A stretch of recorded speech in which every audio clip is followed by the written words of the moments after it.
हमारे इस चैनल मैथिली गंगा को लाल बटन दबाकर सब्सक्राइब करें व घंटी के निशान का बटन दबाएं ताकि सभी नए वीडियो आप तक तुरंत पहुंचे बिल्कुल मुफ्त।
खोल कमांगू नाना दी जे मांगब से दे हिया खोल कमांगू नाना दी जे मांगब से दे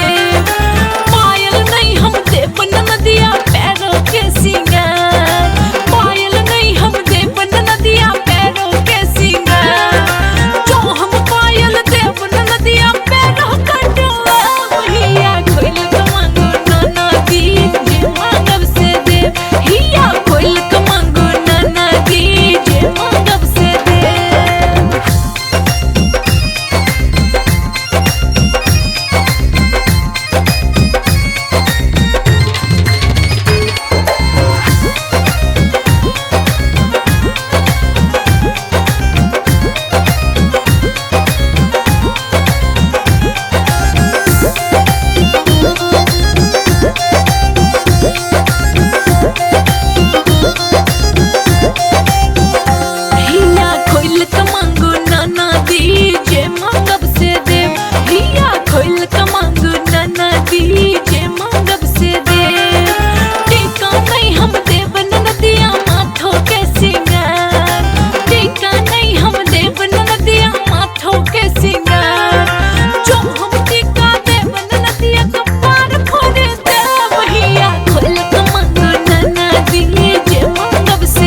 हमारे इस चैनल मैथिली गंगा को लाल बटन दबाकर सब्सक्राइब करें व घंटी के निशान का बटन दबाएं ताकि सभी नए वीडियो आप तक तुरंत पहुंचे बिल्कुल मुफ्त।